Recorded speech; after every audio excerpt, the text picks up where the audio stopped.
ब्रह्मबोध और जगत बोध। जगत बोध में 3 प्रकार होते हैं, सात्विक, राजस और तामस। बुद्धि के अनुसार जगत को ऐसा ही देखेगा और सोचेगा। और ब्रह्मबोध में एक ही ब्रह्म परमात्मा को पाने का ब्रह्म ज्ञान, ब्रह्म ध्यान, ब्रह्म चिंतन।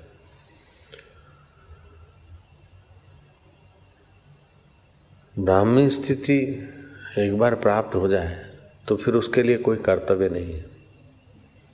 न तस्य कार्यम विद्यते,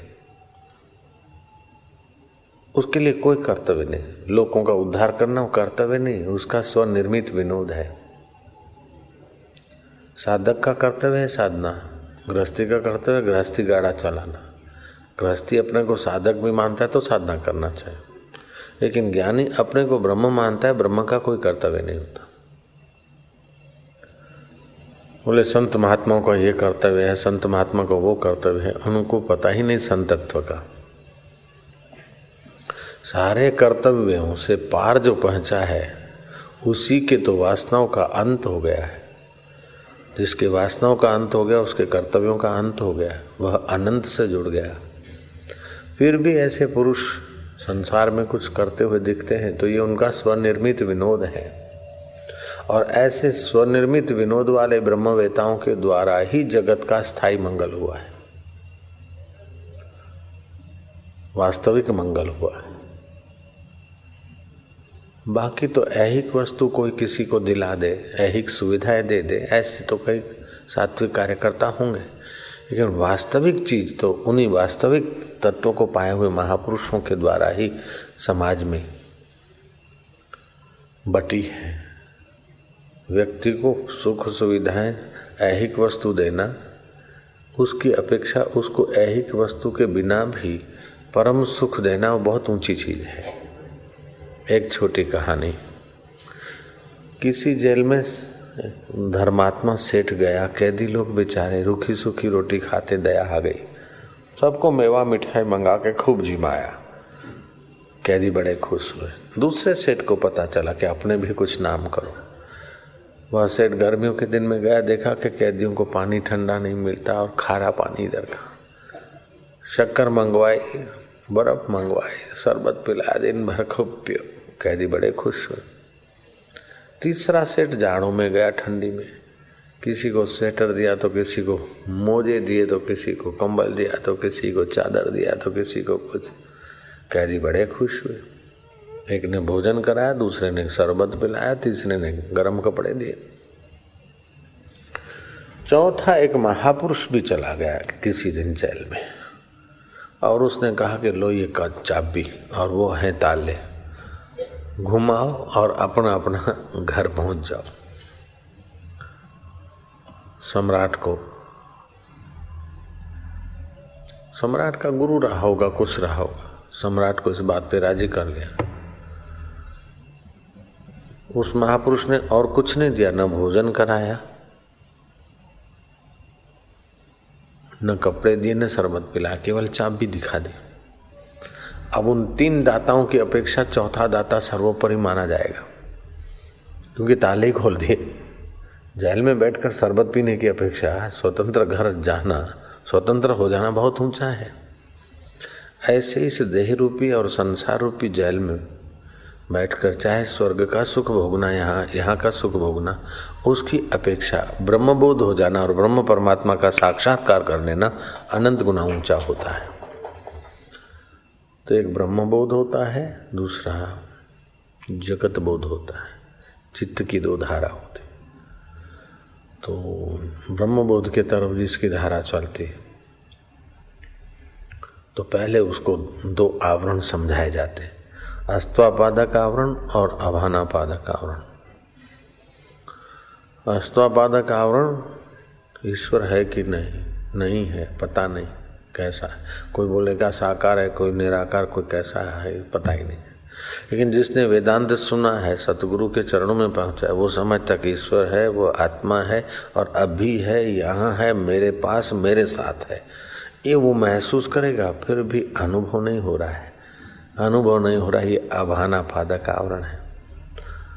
तो अस्त्वापादक आवरण वेदांत शास्त्र के उपदेश से दूर हो जाता है और अभानापादक आवरण सद्गुरुओं का सानिध्य से ब्रह्म अभ्यास करने से अभानापादक आवरण हट जाता है और साधक सिद्ध बन जाता है।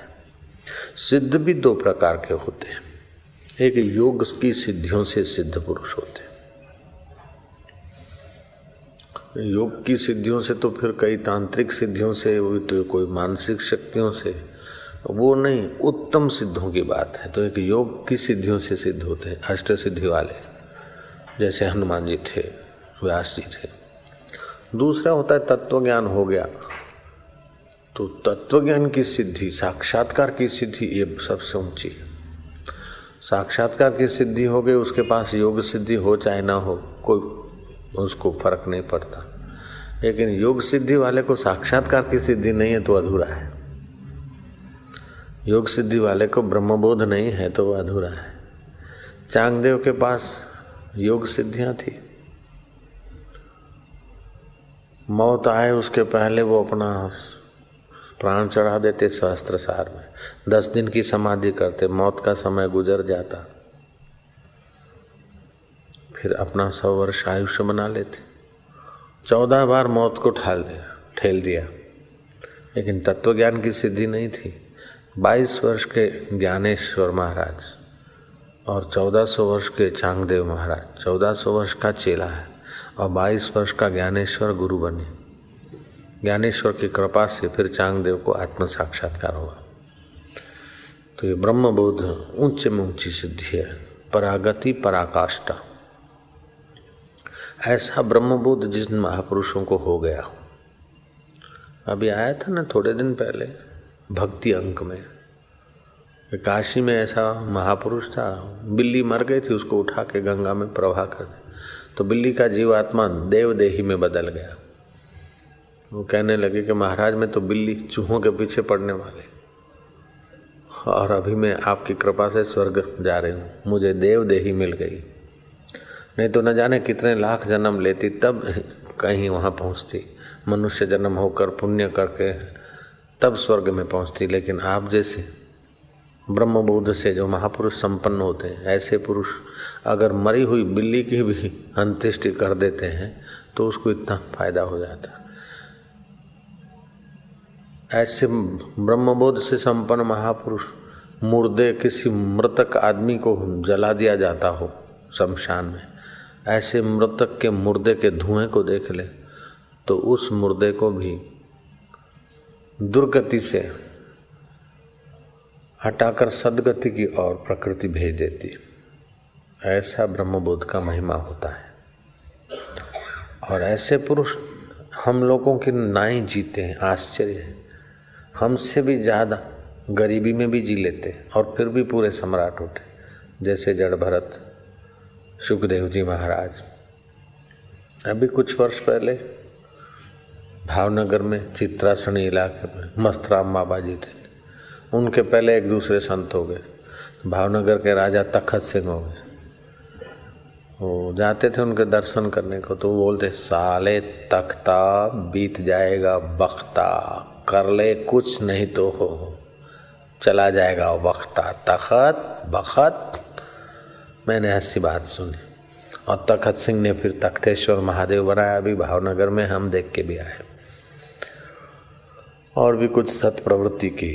तो उस महात्मा के बाद और कोई महात्मा आए होंगे। एक महात्मा तो हमने भी देखा चित्रासनी में, ऐसे ही बड़े थे बिल्कुल, उनको देखकर अपने को दया है कि क्या स्थिति, लेकिन उनके अंदर की बड़ी ऊंची पहुंच है।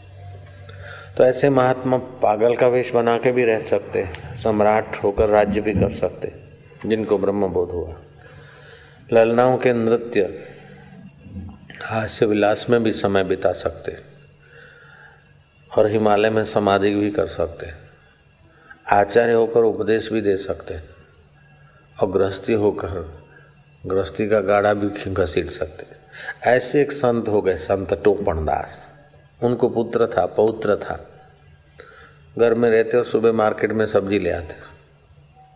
अरे भाई थोड़ा धनिया तो दे दे, सब्जी लिया तो धनिया तो फ्री दे दे, ऐसा भी कर लेते थे और थे समझे हुए।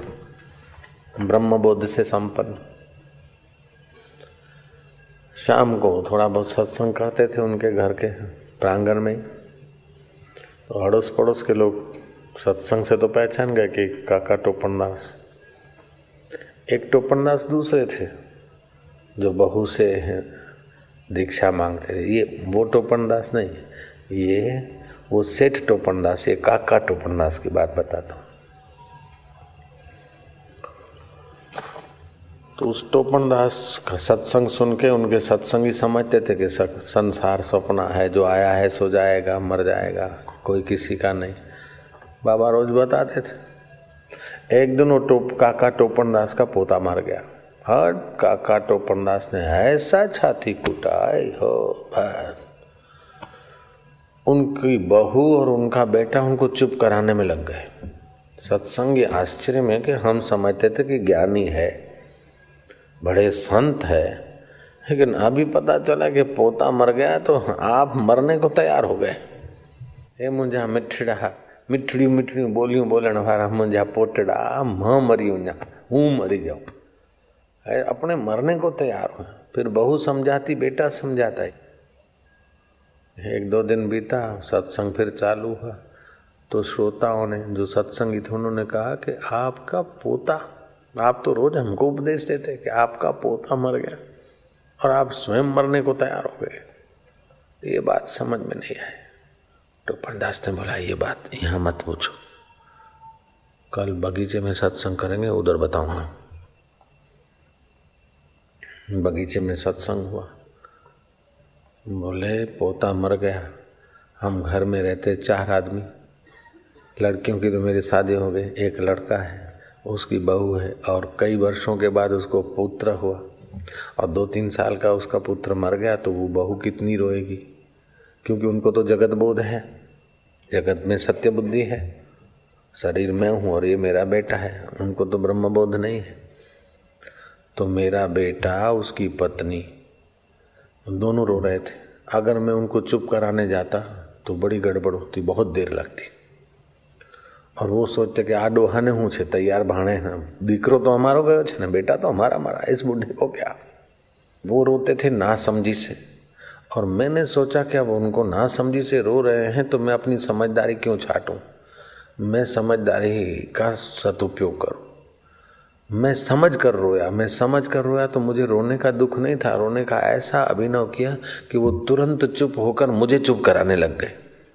घर में चुप लानी थी तो इस टेक्निक से मैं चुप लाया कि आराम से उनको मेरे प्रति अभाव भी न हो और रो रो कर अपनी खोपड़ी खराब न करो। इसलिए मैंने थोड़ी देर के लिए समझ के रो लिया। तो इसमें मेरा ब्रह्म ज्ञान भाग जाएगा क्या।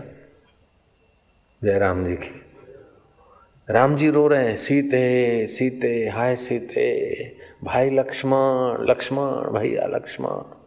लेकिन राम जी समझ रहे हैं अंदर से कि सब जगत का शिष्टाचार का चित्त का व्यवहार है। राम जी क्या है, राम जी जानते हैं। कबीर ने ठीक कहा, भटक मुआ भेदू बिना, पावे कौन उपाय, खोजत खोजत युग गए, पाव को घर आए। खोजते खोजते सुख को, शाश्वत जीवन को, अमर आनंद को खोजते खोजते युग बीत गए, पाँव को है, ऐसा नजीक है। तो वशिष्ठ कहते हैं, राम जी, एक चित्त बोध होता है, एक जगत बोध होता है, और साधक को अभाना पादक आवरण हटाना होता है, और संसारी को अस्त्वापादक आवरण और अभानापादक आवरण। अस्त्वापादक आवरण संसारी को होता है और अभानापादक आवरण जिज्ञासु होता है। तो संसारी को तो दोनों आवरण होते, जिज्ञासु को एक ही आवरण होता है। जिज्ञासु मानता तो है भगवान को और अपना आत्म रूप से मानता है, केवल अभान है, भान नहीं हो रहा है। तो भान होने के लिए उसे ब्रह्म अभ्यास करना चाहिए। चित्त जगत अभ्यास करता है ना, उसकी जगह ब्रह्म अभ्यास करना चाहिए। जैसे उस लड़के ने सारस सारसी देखा, पहले तो जगत अभ्यास था, अब अंत में ब्रह्म अभ्यास होते ही उसके चित्त में ब्रह्म सुख प्रकट हो गया, ब्रह्म ज्ञान। ऐसे ही साधक को सावधान होकर ब्रह्म अभ्यास करना चाहिए। चलते फिरते खाते लेते देते बार बार ब्रह्म अभ्यास करने से जगत का आकर्षण और पाप ताप छोड़कर वो ब्रह्ममय हो जाता है। हाँ पढ़ो। किरात देश के राजा मंत्री और वीरों के सहित वीर यात्रा को निकले और उनको आते देखकर कर्कटी राक्षसी ने विचारा कि मुझे भोजन मिला। यह मूढ़ अज्ञानी हैं और इनको देह अभिमान है। इन मूर्खों के जीने से न यह लोक न परलोक कोई अर्थ सिद्ध नहीं होता। ऐसे जीवों का जीना दुख के निमित्त है, इसलिए इनको यत्न करके भी मारना योग्य है और इनका पालन अनर्थ के निमित्त है, क्योंकि यह पाप को उदय करते हैं। ब्रह्मा की आदि नीति है कि पापी मारने योग्य हैं और गुणवान मारने योग्य नहीं। कदाचित ये गुणवान हो तो मैं इन्हें न मारूंगी। कर्कटी ने कहा, हे राजन, जो तुम आत्मज्ञानवान पुरुष हो तो तुम कल्याण रूप हो। जो ज्ञान से रहित होता है उसको मैं भोजन करती हूँ। तुम्हारे छूटने का उपाय यही है कि जो मैं प्रश्नों का समूह पूछती हूँ उसका उत्तर दो। जो तुमने प्रश्नों का उत्तर दिया तो मेरे पूजने योग्य हो। कर्कटी नाम की राक्षसी थी। उसे भोजन करने से तृप्ति नहीं होती थी। तपस्या करके ऐसा वरदान पाऊं कि लोगों के नासापुट से घुस जाऊं और उनके हृदय का शुद्ध खून पिया करूं। तपस्या करके वरदान पाया, खून पीते। बाद में सूक्ष्म थी और खून पीती मोटी हो जाती, हवा के झोंके से गिर पड़ती। सोचा कि खूब मोटी हो जाऊं। मोटी हो जाने पे जैसे मोटापा दुख देता है, ऐसे दुखी हो गई।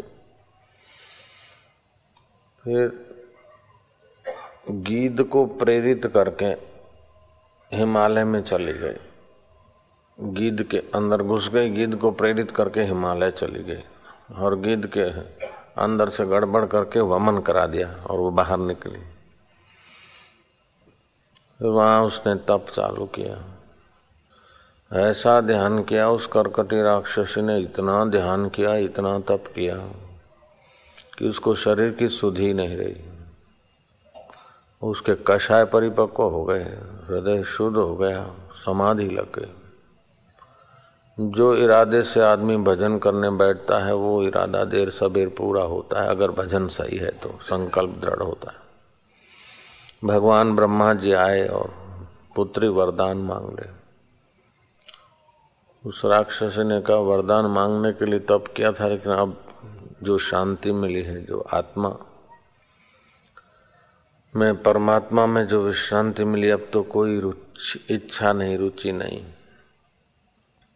फिर भी जैसे ध्रुव अटल पदवी के लिए बैठा था भजन करने, तो अटल पदवी मिली और ज्ञान भी मिला। ऐसे ही कर्कटी को ब्रह्मा जी ने कहा कि तुम जो पातकी लोग हैं, प्रजा को सताते हैं, उन्हीं का भोजन करना, पापियों का नाश होना ठीक है, क्योंकि वो पाप से बचेंगे। और गुणवान को कभी न खाना अपने भोजन में।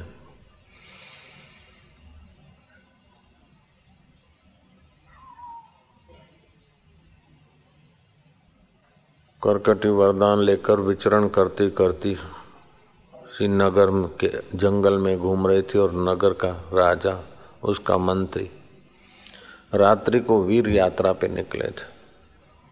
कर्कटी ने विराट रूप धारण करके, खतरनाक भयानक रूप धारण करके कि इस समय आप दोनों मेरे लिए भोजन आए हो, मैं तुमको खा जाऊंगी। निशाचर लोग पहले डराते और बाद में अटैक करते हैं, और कायर लोग छुप के अटैक करते हैं। वीर लोग आमने सामने तिथि तारीख नक्की करके फिर युद्ध करते।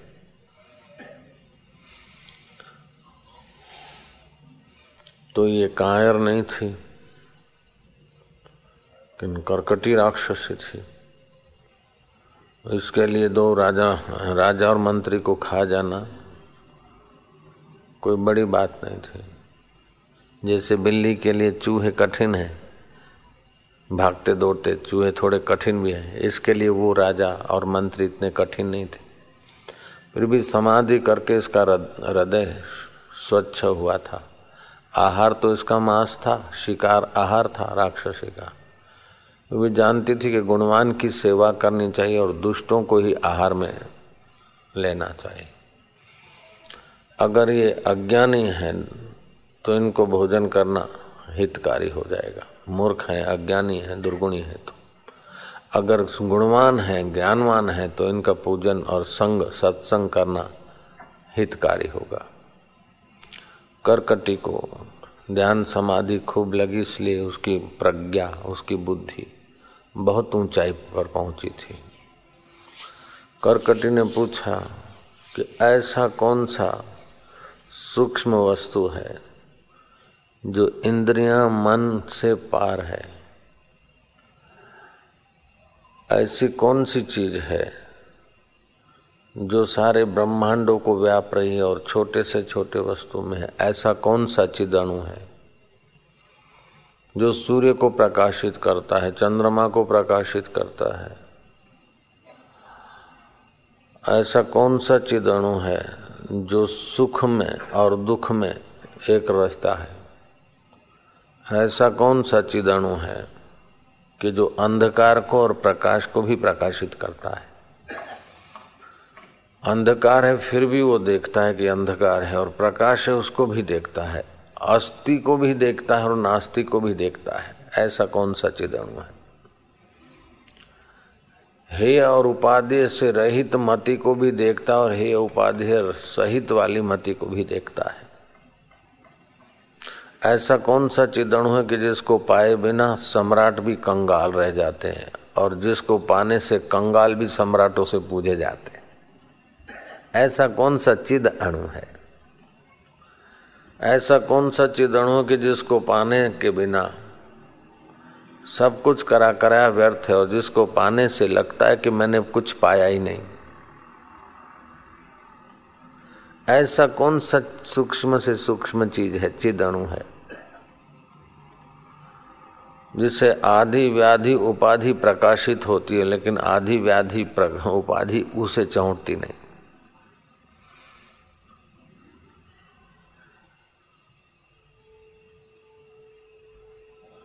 ऐसा कौन सा चिदणु है जो रोम रोम में रम रहा है? रामानंदी उसे राम कहते हैं, शैव उसे शिव कहते हैं, वैष्णव उसे विष्णु कहते हैं, खुदावासी उसे खुदा कहते हैं, देवी को मानने वाले उसे देव कहते हैं। ऐसा कौन सा चिदणु है कि तुम्हारे हमारे सब के हृदय में है और तुम्हारे हमारे न होने पर भी वो है? ऐसा कौन सा चिदणु है? इस प्रकार भिन्न भिन्न ढंग से उसी परमात्मा के विषय में करकटी ने प्रश्न पूछा है। जो लोग मन माना भजन करना चाहते हैं अथवा मन माना किसी रिधम में चलते रहते हैं, उसको एक जन्म तो क्या कई जन्म भी कम पड़ेंगे ईश्वर प्राप्ति में। जो शास्त्र अनुकूल और आत्म साक्षात्कारी महापुरुष के ज्ञान के अनुकूल साधन करेगा उसके लिए तो कुछ ही समय बहुत हो जाता है। जैसे सुखदेव जी के लिए 21 दिन बहुत हो गए, परीक्षित के लिए 7 दिन बहुत हो गए, महावीर के लिए 12 वर्ष बहुत हो गए, बुद्ध के लिए 7 वर्ष बहुत हो गए, किसी के लिए 40 दिन बहुत हो जाते हैं। अगर सतगुरु मिले और अपना संयम सदाचार तत्परता हो, ऐसी सूक्ष्म बात विचारने की हो, लगन हो। उस वीर यात्रा को निकले हुए राजा और मंत्री ने करकटी के सारे प्रश्न सुने। राजा कहते हैं कि हे करकटी, तुमने एक ही उस परमात्मा के बारे में पूछा है जो इंद्रियां मन से परे है, सूक्ष्मतम है। सूक्ष्म चीज को तो माइक्रोस्कोप से देखी जाती है लेकिन वो परमात्मा देखा नहीं जाता, फिर भी है तो सही। वो 5 कोशों में छुपता नहीं, 5 कोशों में है फिर भी छुपता नहीं। जैसे कपूर छुपता नहीं उसकी सुवास। ऐसे उस परमात्मा की चेतना देखने की, सुनने की, बोलने की योग्यता जो है, ऐसे हृदय में वो भगवान है तो सही, तो छुपता नहीं। हृदय की धड़कनों से साबित होता कि है चैतन्य। मन बुद्धि के इतने सुंदर आविष्कार, हवाई जहाज बनाने की सत्ता उसी ज्ञान स्वरूप से आई। माता में पालन करने की शक्ति उसी परमात्मा से आई। पिता में अनुशासन करने की शक्ति उसी परमात्मा से आई। कवि की कविता उसी से आई। विज्ञानी का विज्ञान उसी से सफल होता है। वह चिदणु क्यों है कि सूक्ष्म सूक्ष्मतर सूक्ष्मतम है। बैक्टीरिया में भी उसकी चेतना है, इसलिए चिद अणु बोला। चिद मन वो चेतन है, और अणु अणु जरा से, तो जो छोटे से छोटा है वो बड़े से बड़ा है। जितना छोटी चीज उतनी ही वो बड़ी चीज। बोले स्वामी जी ये समझ में नहीं आया। देखो हवा एकदम छोटी है, सूक्ष्म है, तो कितनी व्यापक है। हवा से भी ज्यादा आकाश सूक्ष्म है और ज्यादा व्यापक है। तो आकाश से भी ज्यादा वह चिद अणु परमात्मा है। इसलिए हमारे शरीर में व्यापा है, सबके शरीर में व्यापा है। ब्रह्मा विष्णु महेश के शरीर में भी वही परमात्मा व्यापा है। जैसे बिलोरी कांच रखने से विशेष सूर्य का प्रकाश और दाहकता का अनुभव होता है, ऐसे जो ध्यान समाधि करते हैं उसमें उस परमात्मा की विशेष सत्ता, स्फूर्ति, त्रिकालज्ञता आदि प्रकट होती। और जो सामान्य जीते उनमें सामान्य चिदणु चैतन्य की सत्ता तो होती ही। तो इस प्रकार कर्कटी राक्षसी से प्रश्न सुनकर राजा कहता है कि तुम उसी परमेश्वर के बारे में पूछ रही हो जो प्राणी मात्र का आधार है, जो सबकी धड़कने चलाने की सत्ता देता है। जैसे सारी वनस्पति का आधार है सूर्य के किरण और जल। अच्छे पेड़ पौधे हों चाहे खराब हों, अच्छे फूल खिले हों चाहे मंदे फूल खिले हों, लेकिन सत्ता तो सूर्य की। सारे पौधे सूर्य से जुड़े हैं, सारे वृक्ष सूर्य से जुड़े हैं, सारे मनुष्य और जीव सूर्य से जुड़े हैं। सूर्य वहाँ ठंडा हो जाए तो विज्ञानी बोल नहीं सकते कि सूर्य ठंडा हो गया, अपना कुछ मैनेजमेंट कर लो। विज्ञानी भी उसी समय सफा हो जाएंगे। ऐसा हम लोग सूर्य से जुड़े हैं। तो सूर्य इतना दूर होते हुए भी हमारा शरीर सूर्य से जुड़ा है, हमारा टेम्परेचर सूर्य से जुड़ा है। अगर सूर्य ठंडा हो जाए टेम्परेचर डाउन हो जाएगा, हम मर जाएंगे हम तो शरीर को जो अमुक टेम्परेचर चाहिए, अमुक धड़कने चाहिए, सूर्य के किरणों से शरीर जुड़ा है। ऐसे सूर्य भी उस परमात्मा से जुड़ा है और तुम्हारा देह भी उस परमात्मा से जुड़ा है। जैसे मिट्टी का घड़ा चाहे किसी कुम्हार का हो, किसी घर में हो, लेकिन वे आकाश से जुड़े हैं। ऐसे किसी भी जाति अथवा वर्ग या उम्र का व्यक्ति वो परमात्मा से जुड़ा है। दुष्चरित्रों के कारण उसको परमात्मा पाने की तड़फ नहीं आती। संसार को पाने की इच्छा बढ़ने से, बेकारी सुख पाने की इच्छा बढ़ने से दुष्चरित्रवान हो जाता है, और ईश्वर को पाने की इच्छा से सच्चरित्रवान होता है और सत्य में उसकी स्थिति होती है। जितना संसार की तुच्छ चीजें चाहेगा उतनी मति स्थूल हो जाएगी और छोटी छोटी बातों में दुखी सुखी होकर मर जाएगा। और जितना परमात्मा को प्यार करेगा उतना ही मति सूक्ष्म सूक्ष्मतर सूक्ष्मतम होकर वो स्वयं ब्रह्म स्वरूप हो जाएगा। उसी परमेश्वर के बारे में पूछा तुमने। वही परमात्मा चिदणु ज्योतियों की ज्योति है। तम को भी प्रकाशता है और प्रकाश को भी प्रकाशता है। कुछ नहीं है, कुछ नहीं है को भी प्रकाशता है। कुछ नहीं है तो कहने वाला तो है। पिता ले गया मेहमानों को अपना बड़ा महल दिखाने के लिए। ये पूजा रूम है, ये ड्राइंग रूम है, ये ध्यान रूम है, ये रसोई रूम है, ये फलाना है, ये फलाना है, ये बड़े छोकरे का, ये छोटे छोकरे का, ये मंजिले का है। बहुत सारे कमरे अपनी बिल्डिंग के दिखाए। मेहमानों सहित पुत्र सहित बेटा को लेते हुए सेठ जी नीचे उतरे। बोले इतने सारे मेहमान है, देखो कोई रह तो नहीं गया बेटा। बेटा सब कमरों में झांक कर ऊपर से आवाज मारता कि पिताजी यहाँ कोई नहीं। पिताजी मेन गेट को ताला मार रहे हैं। बोले क्या करते हो तुमने? पिता बोलता है तुमने बोला कोई नहीं। बोले कोई नहीं है कहने वाला, मैं तो हूं। ऐसे ये नहीं ये नहीं ये नहीं ये नहीं ये नहीं, नेति नेति नेति नेति कहने के बाद भी कोई तो है। जो कोई है उस वही चैतन्य परमात्मा है। जहाँ कुछ भी नहीं फिर भी है, प्रलय हो जाती कुछ नहीं रहता फिर भी कुछ तो है। अगर प्रलय में कोई नहीं रहता तो कौन बताता कि प्रलय हो जाता है। प्रलय में कुछ नहीं रहता, कुछ नहीं रहता, उसको देखने वाला तो रहता। गहरी रात को भी कुछ नहीं रहता, कुछ नहीं रहता तो सुबह अनुभव करते हो कुछ नहीं रहता, आनंद से सो जाता तो आनंद वो चिद अणु चैतन्य राम का है। ये बात बहुत सूक्ष्म है, साधारण व्यक्ति को तो ये सुनना भी भाग्य में नहीं होता। और कोई पुण्यात्मा सुनता है तो समझ में नहीं आता, और कोई समझता है तो टिक जाने की रुचि नहीं। इतना सूक्ष्म और पावरफुल है। टिक जाए इस बात में तो कल्याण हो जाए, बेड़ा पार हो जाए, स्वयं भगवतमय हो जाए। ये ऐसी बात है। कथा आगे चलती है। उस राजा ने करकटी को उसके सब सवालों का जवाब दिया। करकटी ने जाना कि ये ज्ञानवान है, आत्मवेता है, परमात्मा को पाया हुआ बुद्ध पुरुष है। इसने अपने सौल को, अपने आत्मा परमात्मा को जाना है, जीवन मुक्त राजा है।